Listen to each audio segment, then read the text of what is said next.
एक राजा था, उसने भेड़ों से वादा किया कि इस बार वो हर एक भेड़ को एक एक कंबल दान करेगा। राजा की ये बात सुनकर भेड़ों का झुंड बहुत खुश हुआ, लेकिन एक मेमने ने अपनी माँ से पूछा कि माँ, ये राजा जी कंबल के लिए इतनी सारी ऊन कहाँ से लाएंगे? तो माँ शांत हो गई।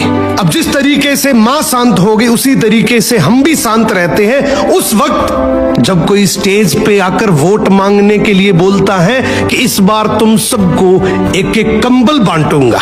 लेकिन हम सब भूल जाते हैं कि इतनी सारी कंबल के लिए नेताजी ऊन कहां से लाएंगे।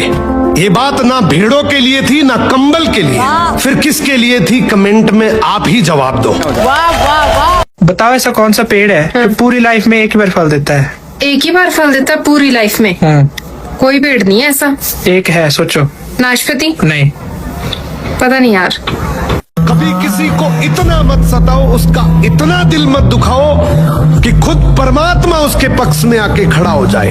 याद रखना, दुख भोगने वाला तो कभी न कभी सुखी हो सकता है, लेकिन दुख देने वाला कभी सुखी नहीं हो सकता। ये दुनिया बेशक कमजोर हो सकती है, लेकिन दुनिया बनाने वाला कभी कमजोर नहीं हो सकता। सो अमीर की आंखों से भले ना डरो, मगर गरीब के आंसुओं से जरूर डरना, क्योंकि जिसका कोई नहीं होता उसका स्वयं भगवान होता है। तुम एक बोतल लो, उसमें साफ पानी भरो, अब उसमें बस एक चुटकी भर मिट्टी डाल दो, फिर उस बोतल को बंद कर दो। अब देखो पानी गंदा हो गया ना।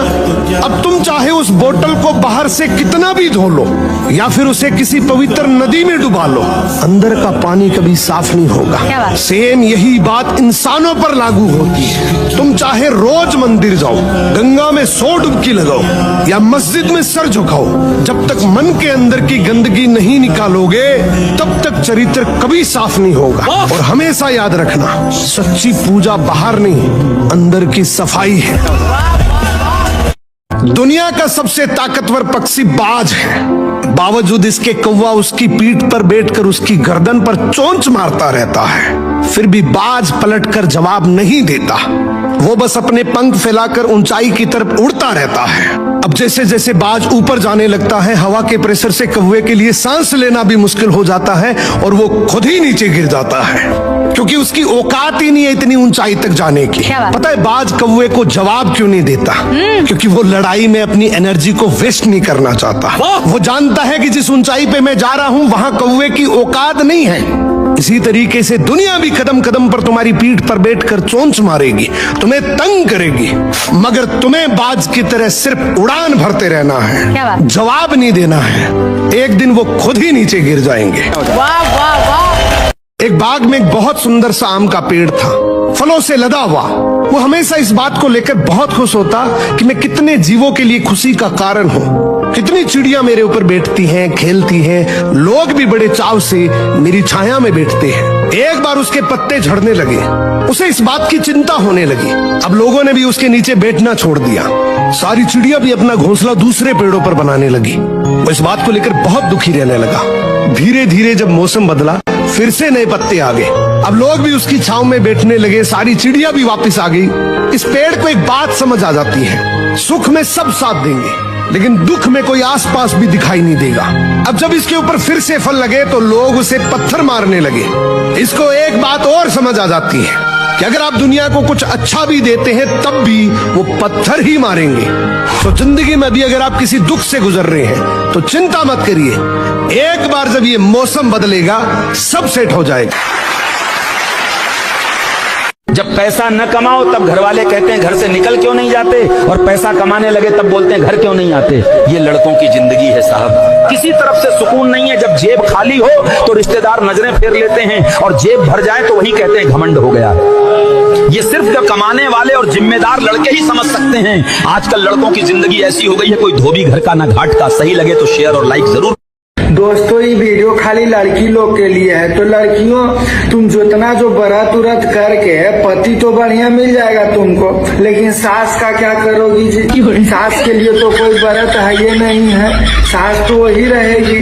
तुम पति को मान लो कि कंट्रोल कर ली, और सास को क्या करोगी? सबसे लहर लगामन तो वही रहती है, फिर क्या करोगी? सोचे हो ये चीज? देवरिया के लड़के ने पूछा एक देवरिया के भाई साहब से कि भाई तुम्हारे पास कितने पैसे हैं? उसने बोला भाई देख पैसे की बात मत कर, 15 लाख तो मोदी जी के पास पड़े हैं और 5 बोरा आलू राहुल गांधी के पास सोना बनाने के लिए पड़ा हुआ है। जब तक मोदी जी 15 लाख दे नहीं देते तब तक उन्हें प्रधानमंत्री पद से हटने नहीं दूंगा, और जब तक 5 बोरा आलू राहुल गांधी सोना बना के नहीं दे देते तब तक उन्हें प्रधानमंत्री बनने नहीं दूंगा। जब पति पत्नी के बीच झगड़ा होता है तो अक्सर पति चुप हो जाता है। पत्नी इस चुप्पी को अपनी जीत मान लेती है, जबकि सच ये है कि पति घर की शांति और बच्चों की खुशी के लिए चुप रहता है, न कि हार मानता है। पति अगर चाहे तो जवाब दे सकता है, मगर वो अपमान सहकर भी खामोश रहता है ताकि घर का माहौल न बिगड़े। लेकिन अफसोस, पत्नी इसे उसकी कमजोरी समझ लेती है और यही अहंकार धीरे धीरे रिश्तों को तोड़ने लगता है। एक बहुत कंजूस आदमी के घर अचानक कई मेहमान आ गए। अब कंजूस सोच में पड़ गया कि ये लोग तो एक ही दिन में मेरे पूरे महीने का राशन साफ कर देंगे। उसने अपनी पत्नी से मिलकर एक योजना बनाई। देखो, पहले तो सबको सिर्फ एक एक रोटी और थोड़ी सी सब्जी परोसना, फिर थोड़ी देर बाद जाकर दोबारा पूछना कि और खाना है क्या, बाकी मैं संभाल लूंगा। अब योजना के हिसाब से खाना परोसा गया। हर मेहमान की थाली में सिर्फ एक एक रोटी और थोड़ी सी सब्जी रखी गई। सब लोग खाने लगे और कंजूस भी खाने बैठ गया। जब सबने अपनी अपनी रोटी खाई तो उसकी पत्नी दोबारा पूछने आई, लीजिए ना और रोटी सब्जी ले लीजिए। योजना के मुताबिक सबसे पहले अपने पति यानी उस कंजूस से पूछा। कंजूस बोला, अरे नहीं, आज तो खाने में बहुत मजा आया, पेट भी भर गया, अब तो कोई कुत्ता ही होगा जो इससे ज्यादा खा पाएगा। ये कहानी भले काल्पनिक है, लेकिन असल में भी इससे भी बड़े बड़े कंजूस होते हैं। अगर ऐसा ही कंजूस कोई आपकी नजर में है तो उसे ये रील जरूर टैग करना। एक ऐसा पेड़ का नाम बताइए हाँ जिसका पूजा भी होता है हाँ। और लड़की का नाम भी है। एक ऐसा पेड़ का नाम जिसका पूजा भी होता है और लड़की का नाम भी है। हाँ। पीपल। पीपल नहीं। बरगद। बरगद भी नहीं। पीपल और बरगद का पूजा होता है पर लड़की का नाम नहीं है। गाइस आप लोग बताइए। दोस्तों, रात को मेरी बीवी से झगड़ा हो गया तो सुबह गुस्से से उठी ही नहीं। फिर मैंने ही बच्चों के लिए खाना बनाया, स्कूल ले जाने के लिए उसे तैयार किया। ये सारा चीज मेरी बीबी बेड पर से ही घूरते हुए देख रही थी। फिर मैंने ही बच्चों के लेके स्कूल के लिए निकला ही था कि इतना ही मेरी बीबी बोली, अरे भांग पी लिए हो क्या, आज संडे है।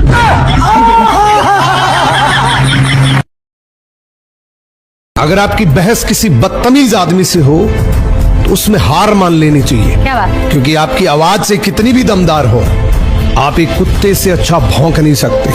कमजोर इस दुनिया में कोई नहीं होता, बस मजबूरियां उसको कमजोर बना देती हैं। और घटिया लोग इसका फायदा उठाकर खुद को शेर समझते हैं। जीवन मिलना एक भाग्य की बात है, मृत्यु होना समय की बात है। पर मृत्यु के बावजूद भी लोगों के दिलों में जीवित रहना, ये आपके किए हुए कर्मों की बात है। वाह वाह वाह। बताओ, लंका में वो कौन था जिससे राजा रावण भी डरता था? रावण डरता था? रावण किसी से नहीं डरता था, रावण से डरते थे सब लंका में। नहीं डरता था कोई ऐसा? कुंभकर्ण? नहीं, पता नहीं यार, मेरे को तो लगता है रावण से डरते थे सब। ऐसा क्या है जिसको पहनते सबसे पीछे हैं लेकिन उतारते सबसे पहले हैं? चश्मा? नहीं। घड़ी? नहीं। ऐसा तुम सभी बोल दोगे फिर? नहीं बता। सोचो।